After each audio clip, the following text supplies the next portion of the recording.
some motherfucking design on right now. Bring it down, bring it down, bring it down. I got 3 old guys on the block. Om Swastiastu, halo semuanya, perkenalkan nama saya Loputu Satya Dewi, bisa dipanggil Satya.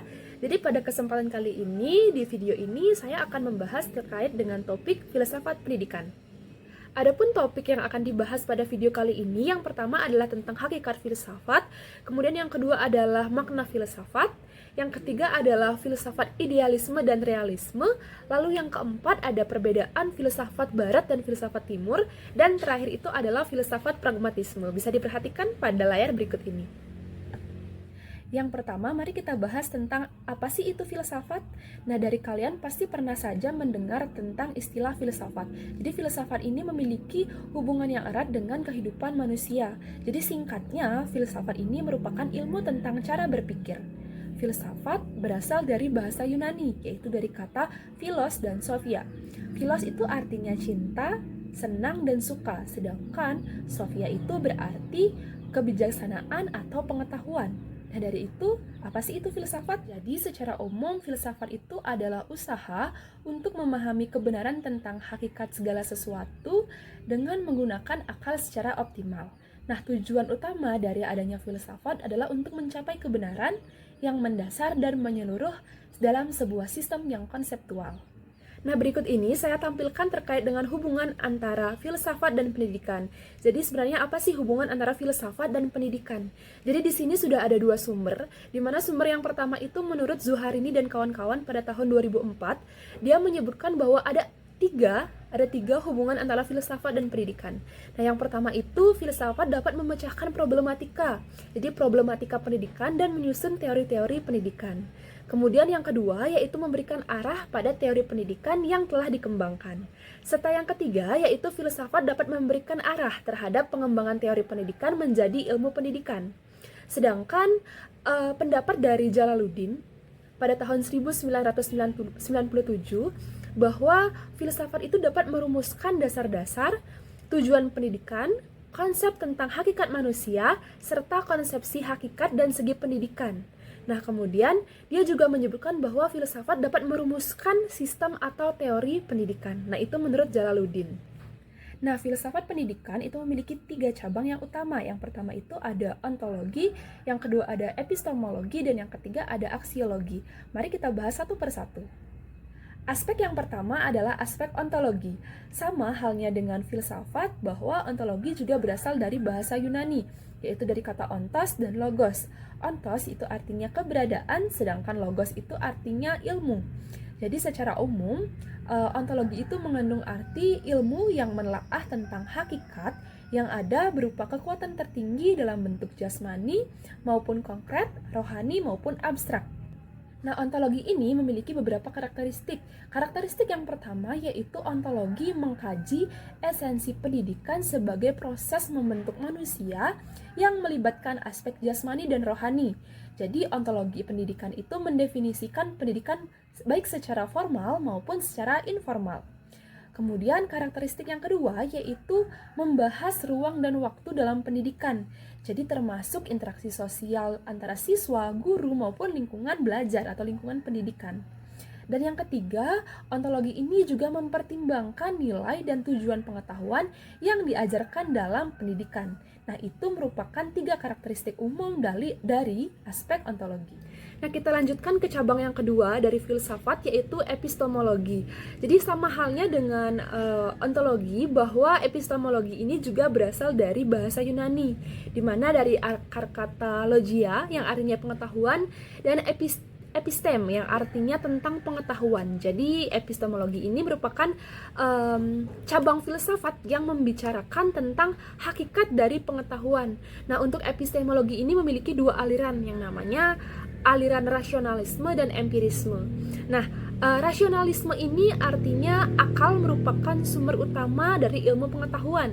Sedangkan pada empirisme ini menekankan bahwa sumber pengetahuan yang utama itu harus berdasarkan pengalaman atau pengamatan dari indera, seperti itu. Itu bedanya. Jadi kalau rasionalisme itu dia mengatakan bahwa akal adalah sumber pengetahuan, sedangkan empirisme itu harus berdasarkan indera.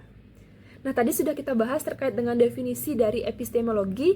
Nah, sekarang kita lanjutkan ke karakteristik dari epistemologi. Nah, di sini sudah saya tuliskan pada slide karakteristiknya, di mana yang pertama itu epistemologi memastikan kebenaran metode dan proses pembelajaran. Jadi, kita harus menentukan metode yang tepat dalam pembelajaran, apakah sudah sesuai dengan topiknya atau belum. Kemudian yang kedua, mengkaji bagaimana pengetahuan diperoleh melalui pengalaman, rasionalitas, atau metode lainnya. Jadi ini terkait dengan cabang dari epistemologi tadi, apakah dia rasionalisme atau empirisme. Kemudian yang ketiga, yaitu menekankan pentingnya metodologi seperti menggunakan pembelajaran berbasis project, misalkan project based learning, ataupun pembelajaran berbasis konstruksivisme. Kemudian yang ketiga, yaitu menghubungkan teori dengan aplikasi nyata dalam proses pembelajaran atau pendidikan. Nah, kita lanjutkan ke cabang yang ketiga dari filsafat, yaitu aksiologi. Nah, aksiologi ini juga berasal dari bahasa Yunani, dari kata aksio dan logos. Aksio itu berarti nilai, sedangkan logos itu artinya mempelajari sesuatu. Jadi, aksiologi ini sebenarnya sering disebut dengan filsafat yang mempelajari moral. Jadi, aksiologi ini adalah ilmu yang membicarakan tentang tujuan ilmu pengetahuan itu sendiri dan bagaimana kita sebagai manusia itu menggunakannya. Nah, adapun karakteristik dari aksiologi ini, yang pertama itu menekankan tentang pembentukan karakter dan norma dalam pendidikan. Kemudian yang kedua itu menjadikan pendidikan sebagai alat untuk bisa mencapai tujuan sosial, moral, maupun tujuan dari budaya. Kemudian yang ketiga, aksiologi juga memastikan bahwa pendidikan itu memiliki dampak langsung pada masyarakat dan relevan digunakan dalam kehidupan sehari-hari. Kemudian yang ketiga, aksiologi ini juga mengajarkan nilai-nilai keindahan, kerjasama, tanggung jawab sosial dalam pendidikan. Nah, itu saja terkait dengan karakteristik dari aksiologi pendidikan. Nah, tadi sudah kita bahas terkait dengan hakikat dari filsafat, meliputi definisi filsafat, kemudian cabang filsafat, serta karakteristik dari masing-masing cabang tersebut. Selanjutnya yang akan kita bahas adalah terkait dengan makna filsafat.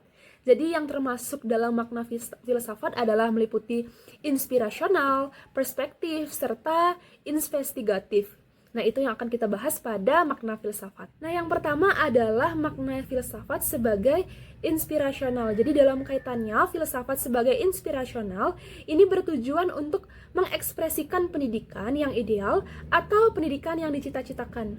Nah, kaitannya dengan perkembangan dunia pendidikan, di mana pendidikan inspirasional ini dapat memotivasi sistem pendidikan untuk bisa merancang model pendidikan yang berpusat pada peserta didik. Jadi contohnya, kita bisa menggunakan model-model pembelajaran berbasis masalah, atau problem based learning, atau berbasis dengan project, misalkan, atau project based learning, atau model-model pembelajaran lainnya yang berpusat pada siswa.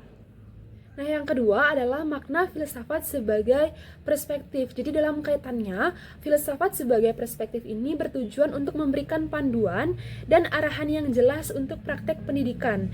Nah, kaitannya dengan perkembangan dunia pendidikan, di mana dalam filsafat perspektif ini, pendidikan di Indonesia berpedoman pada Pancasila dengan tujuan menciptakan manusia yang beriman, bertakwa, kreatif, bertanggung jawab, dan cerdas. Nah, berikut ini saya berikan contoh bagaimana filsafat itu sebagai perspektif. Jadi siswa diajak untuk membuat sebuah poster tentang pangan lokal di Indonesia. Nah, hal ini bertujuan untuk meningkatkan kesadaran akan keberagaman budaya dan tanggung jawab untuk menjaga kearifan lokal. Nah, hal ini juga sesuai dengan tujuan dari filsafat perspektif ini yang mendorong pendidikan itu berlandaskan nilai kreativitas, tanggung jawab, serta rasa nasionalisme. Nah, makna yang ketiga yaitu filsafat sebagai investigatif. Jadi sebagai investigatif, filsafat itu bertujuan untuk memeriksa dan menilai kebenaran teori serta praktik dalam pendidikan. Nah, kaitannya dengan perkembangan dunia pendidikan, yang pertama itu sebagai contoh adanya asesmen diagnostik dalam pendidikan yang membantu guru itu memahami kebutuhan siswa sehingga dapat mengembangkan strategi pengajaran yang tepat. Kemudian yang kedua itu, filsafat investigatif itu dapat mendukung pengembangan pendidikan berbasis penelitian untuk menjawab tantangan pendidikan pada masa kini. Nah, barusan sudah kita bahas terkait dengan 3 makna dari filsafat. Selanjutnya yang akan kita bahas adalah mengenai filsafat idealisme dan realisme, serta apa sih perbedaan dari keduanya dan bagaimana sih pengaruhnya pada dunia pendidikan. Filsafat idealisme. Nah, filsafat ini menekankan bahwa ilmu pengetahuan dan kebenaran tertinggi itu berasal dari ide atau gagasan. Jadi dalam pendidikan, filsafat idealisme ini mengajarkan bahwa pengetahuan itu diperoleh melalui pengembangan akal budi, nilai moral, dan introspeksi diri. Jadi bukan hanya melalui pengalaman fisik ataupun indera. Nah, berikut adalah kebermanfaatan filsafat idealisme dalam pengembangan pendidikan. Yang pertama itu dapat membentuk karakter siswa. Kemudian yang kedua, dapat melatih siswa untuk berpikir kritis. Dan yang ketiga, itu dapat menggunakan metode pembelajaran berbasis diskusi. Serta yang keempat, dari segi guru dapat membantu siswa untuk bisa memahami bakat dan potensi dari siswa, serta mendukung pembentukan karakter mereka. Dan yang terakhir, pendidikan itu dapat diarahkan untuk menggali dan mengasah kemampuan peserta didik. Filsafat realisme. Nah, filsafat ini menekankan bahwa kebenaran itu tidak tergantung pada persepsi atau pikiran manusia, melainkan terletak pada fakta-fakta yang dapat diobservasi di dunia nyata. Jadi dalam pendidikan, filsafat ini mengajarkan bahwa pengetahuan itu harus didasarkan pada kenyataan dan pengalaman konkret, bukan hanya pada konsep ataupun gagasan abstrak. Nah, adapun kebermanfaatan dari filsafat ini dalam pengembangan pendidikan yaitu yang pertama dapat membantu siswa memahami dunia nyata. Lalu yang kedua itu berfokus pada pengalaman nyata dan relevan termasuk kegiatan eksperimen ataupun observasi. Yang ketiga itu menggunakan metode ilmiah seperti pengamatan, eksperimen ataupun diskusi. Yang keempat dari segi guru dapat membantu siswa untuk menghubungkan teori dengan pengalaman mengarahkan pembelajaran sesuai dengan kehidupan nyata. Lalu yang terakhir dari segi siswa itu didorong untuk aktif mencari pengetahuan dan memahami dunia secara langsung. Nah, secara lebih ringkas, perbedaan sudut pandang kebermanfaatan dalam pengembangan pendidikan antara filsafat idealisme dan realisme dapat dicermati pada tabel berikut. Jadi dari aspek makna pengetahuan, tujuan pendidikan, pendekatan pembelajaran, kemudian isi kurikulum, peran guru, pandangan tentang siswa, serta metode pembelajaran. Jadi pada idealisme itu, intinya pengetahuan itu berasal dari ide, gagasan, dan nilai-nilai. Kemudian pendidikannya itu bertujuan untuk membentuk karakter siswa dengan nilai moral ataupun spiritual. Kemudian guru berperan sebagai panutan moral dan membantu siswa itu untuk memahami potensi mereka. Dan yang terakhir itu metode pembelajarannya lebih menekankan antara diskusi ataupun refleksi diri. Sedangkan sebaliknya dari filsafat realisme itu pengetahuannya itu berasal dari fakta nyata dan pengalaman indrawi. Nah, pendidikan itu bertujuan untuk membekali siswa dengan keterampilan praktis untuk dunia nyata, di mana guru di sini berperan sebagai fasilitator yang menghubungkan antara teori dengan realita. Serta metode pembelajarannya itu lebih banyak menggunakan eksperimen, observasi, dan metode ilmiah. Jadi itu merupakan perbedaan sudut pandang antara filsafat idealisme dan realisme. Baik, itu tadi tentang filsafat idealisme dan realisme. Next topik adalah terkait dengan filsafat timur dan filsafat barat. Apa sih bedanya? Dan bagaimana sih implikasinya dalam dunia pendidikan? Nah, tabel berikut ini menunjukkan mengenai perbedaan antara filsafat timur dan filsafat barat. Jadi dilihat dari 5 aspek, di mana dari segi makna, jadi filsafat timur ini menekankan harmoni dan introspeksi diri. Sedangkan filsafat barat ini berfokus pada rasionalistik dan empirisme. Kemudian dari segi tujuan pendidikan, pada filsafat timur itu untuk mencapai harmoni dengan membentuk karakter siswa dan etika siswa. Sedangkan filsafat barat itu mengembangkan kemampuan intelektual dan rasionalitas. Sedangkan dari segi metode pendidikan, filsafat timur itu mengintegrasikan meditasi, introspeksi, dan hubungan dengan alam. Sedangkan filsafat barat itu menggunakan pendekatan logis seperti eksperimen dan metode-metode ilmiah. Lalu dari segi karakteristik pembelajaran, di mana filsafat timur itu bersifat holistik dengan memperhatikan aspek emosional. Sedangkan filsafat barat ini lebih berfokus pada aspek intelektual dan individualisme. Dan yang terakhir dari segi nilai yang ditekankan pada filsafat barat itu mengutamakan etika dan tanggung jawab sosial. Sedangkan pada filsafat barat ini menekankan pada kebebasan individu, objektivitas, dan inovasi dari setiap personal siswa. Berikut ini adalah implikasi dari filsafat timur dan filsafat barat dalam pembelajaran IPA. Jadi, topiknya itu adalah keanekaragaman hayati, di mana dalam filsafat timur, itu pembelajaran dapat dilakukan dengan mengajarkan siswa untuk menghargai harmoni dalam alam. Jadi, misalnya siswa diajak untuk melakukan refleksi tentang pentingnya menjaga keseimbangan ekosistem melalui diskusi ataupun kegiatan menanam pohon.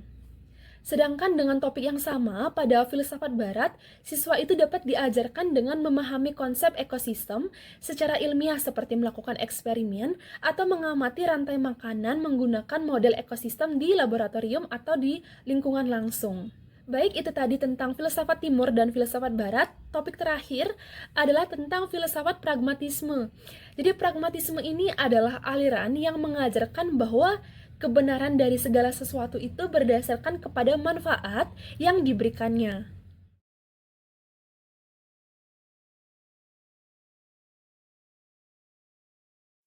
Nah, bagaimana sih pragmatisme ini dapat mendorong filosofi yang lebih sukses di zaman modern, khususnya dalam bidang pendidikan?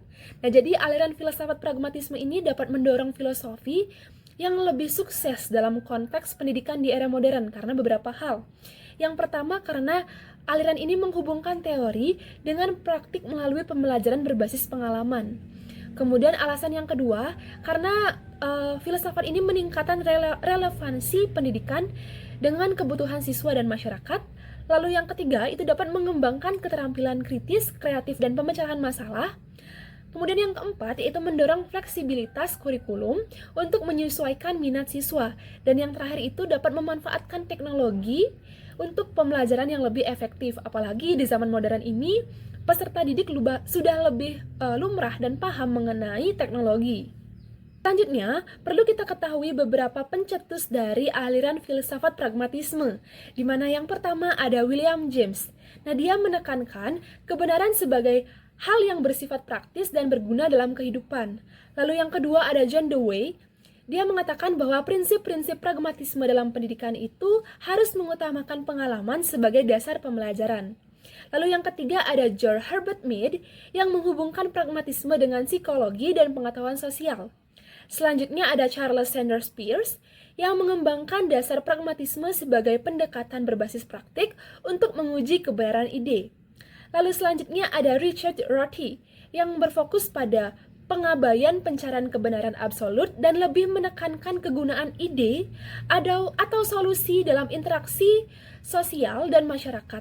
Lalu yang terakhir ada Jerome Bruner yang mengintegrasikan narasi dalam pembelajaran, memperkenalkan konsep pembelajaran berbasis cerita untuk bisa memahami konsep-konsep yang kompleks. Nah, itu saja terkait dengan pencetus dari aliran-aliran pragmatisme. Baik, sekian saja terkait penjelasan mengenai filsafat pendidikan. Mohon maaf apabila terdapat kesalahan kata. Saya tutup dengan Paramasanti. Om Santi Santi Santi Om. Sampai jumpa lagi.